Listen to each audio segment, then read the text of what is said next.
Welcome to Emily, and tomorrow's Christmas. I'm so excited.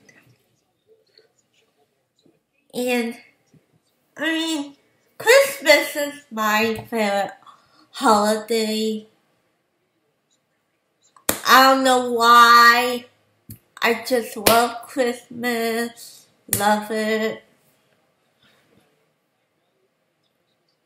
So, today's video is the history of Santa, but before that, Santa is he's at Ontario, Canada, and my backdrop is still the ornament, and if you want to win this, all you gotta subscribe to my YouTube account. Okay, let's get started. Santa Claus has a long history steeped in Christmas tradition. And he thought of the mainly as the jolly man in red who brings toys to good kids on Christmas Eve. But his story stretched all the way back to the 3rd century, when Saint Nicholas walked the earth and became the patron saint of children.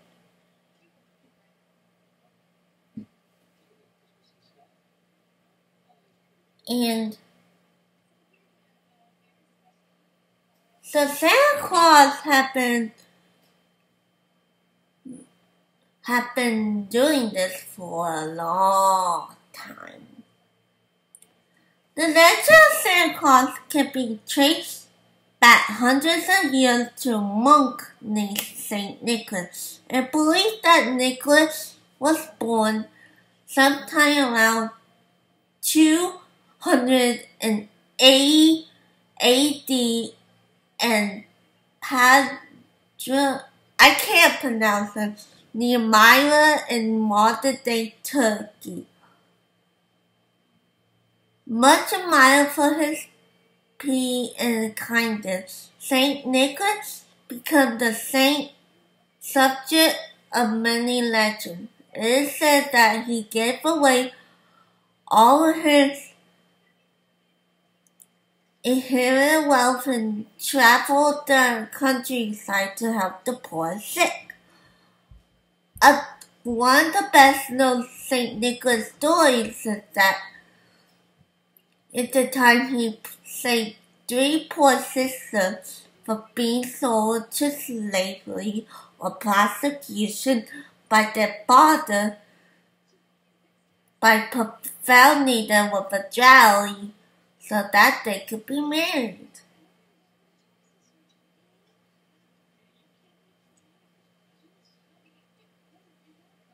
Over the course of many years, Nicholas' popularity spread and he became as the protector of children's sailor. His feast day is celebrated on the anniversary of his death, December 6th. This was traditionally considered a luck day to make large purchases or to get married. By the Renaissance, Saint Nicholas was the most popular saint in Europe. So in the Renaissance, like Leonardo DiCaprio,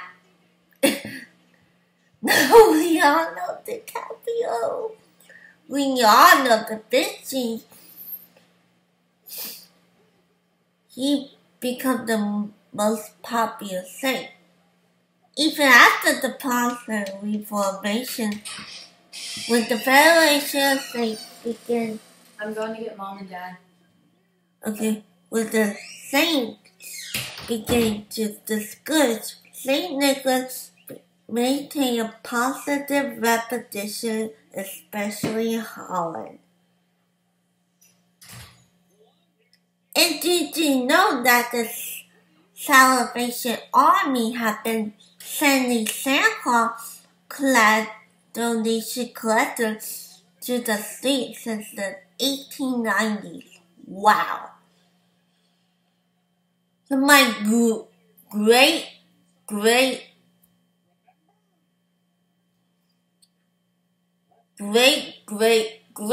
grandparents been alive since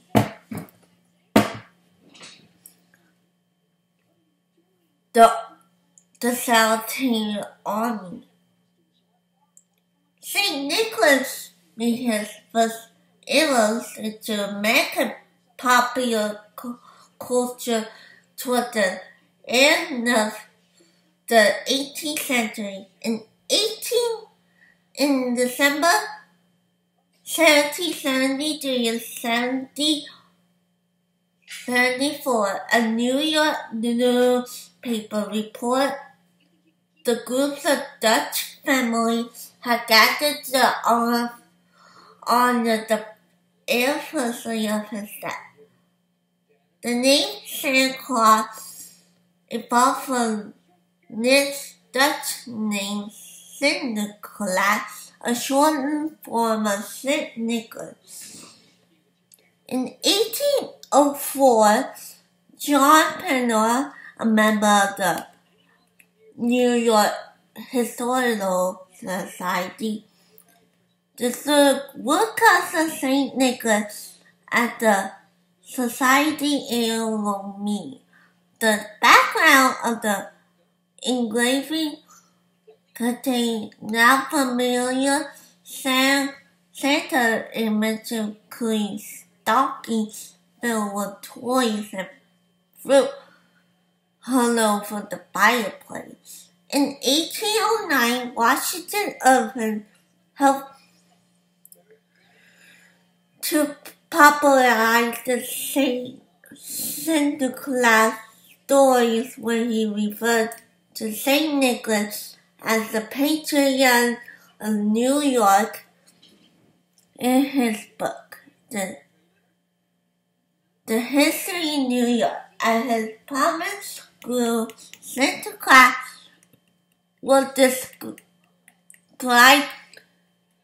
as everyday rascal with a blue three-corner hat, red waistcoat, and yellow stocking, and to a man who wear a broad brim hat and a huge pair of Flemish trunk holes, whatever that means.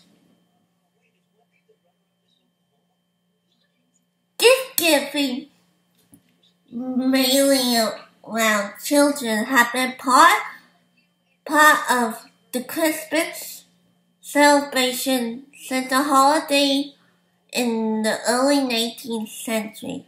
Stores began to advertise Christmas shopping in 1820, and by the 1840s, newspapers were creating separate sections for holiday advertisement, which often featured images of the newly popular Santa Claus.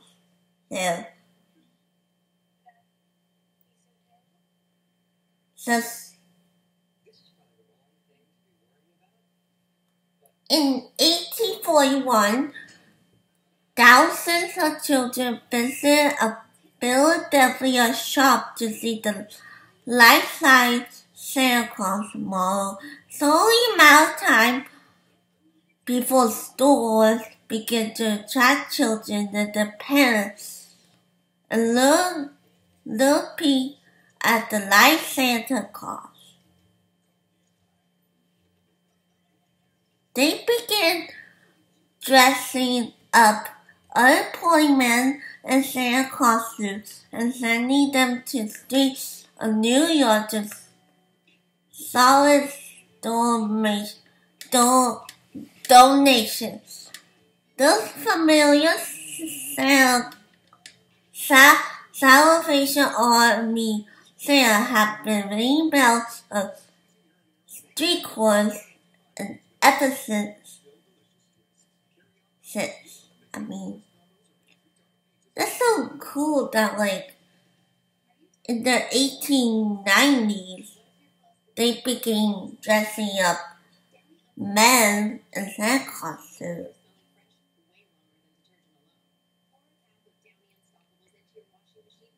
Yeah, it's just so cool.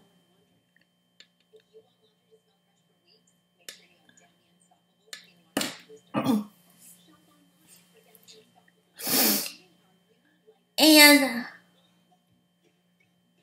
in 1947, me called 34th Street, Nollywood, believes that Kris Kringle, where he said he's the real Santa. I like the 1994 version with Mara Wilson. In 1924, the Macy Santa had been appear at almost every Macy Thanksgiving Day parade. Wow, so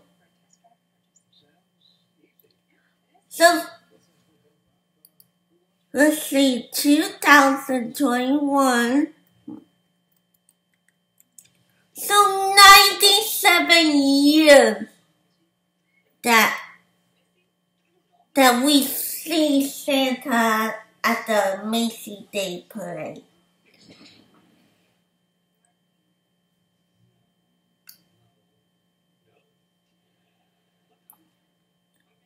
And the book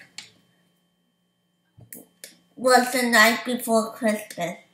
Well, in 1822, Clement Clark Moore and Ethel Minster wrote a long Christmas poem for his three daughters entitled Account of a Visit from St. Nicholas.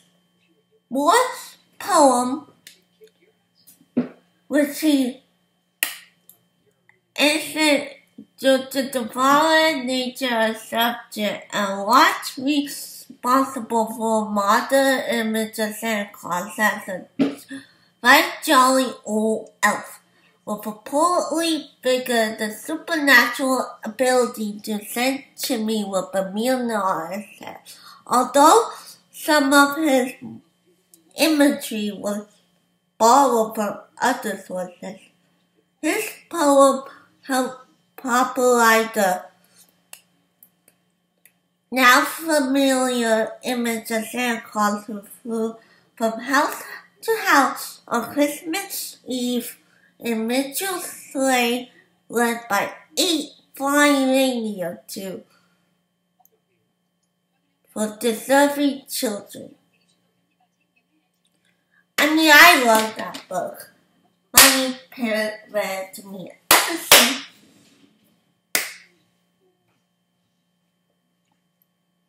In 1881, political cartoonist Thomas Nash drew on Moore's poem to create the book's likeness that matches our modern image of Santa Claus. His cartoon, which appeared in Harper's Weekly, depicted Santa as a rough, cheerful man with a full white beard, holding a sack with toys for lucky children. And Nash, who gave Santa his red suit with white fur, North Pole Workshop elf and his wife, Mrs. Claus.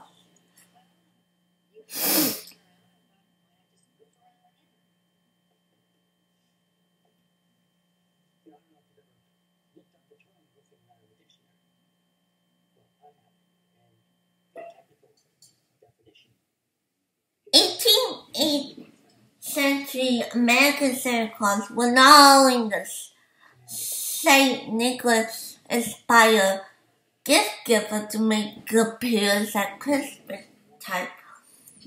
Kris Klein or Kris Kringle was believed to deliver presents to well-behaved Swiss and German children, meaning Christ's child. Kris Klein is an angel-like figure, often accompanied by St. Nicholas on his holiday mission. In Scandinavia, a jolly elf named Jung, I can't pronounce it, I'm not good at pronounce it, thought to deliver gifts in sleigh drawn by goats. English legend explained that Father Christmas visits each home Christmas Eve to fill children's stockings with holiday treats. Pierre Noel is responsible for filling the shoes of rich children. In Italy, there's a story of a woman called La Bambita, a kindly witch who rides a broomstick down the chimney of Italian homes to deliver toys into the stockings of lucky children. I mean, a witch? That's Halloween! I mean, Italy, you mess up. You mess up. A witch.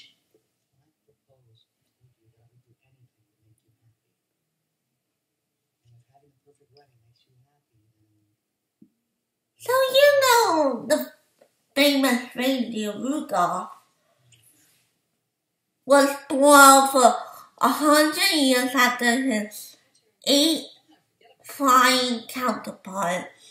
In 1939, Robert L. May, a coffee writer, wrote a Christmas-themed story poem to help bring holiday chatter into his story, using a similar light pattern to Morse Twas the Night Before Christmas. May told the story of Rudolph, a young reindeer who teased by the other deer because of his large glowing red nose.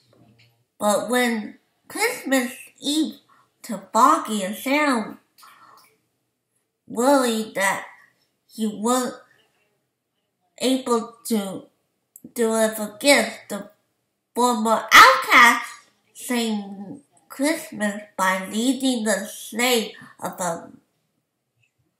by the light of his red nose. Rudolph message that given the opportunity, a liability could do the act. Proof popular.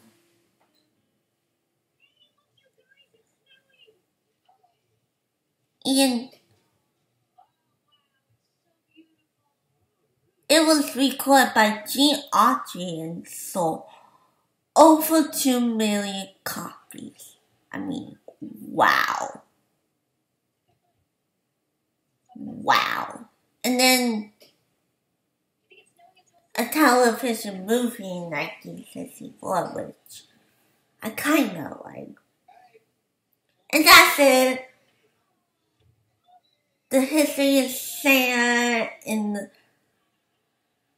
the bug and the song Rudolph the Red-Nosed Reindeer.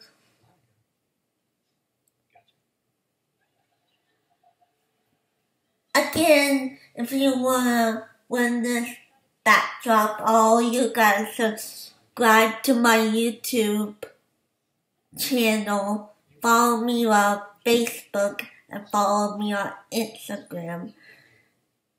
And I guess I'll see you later.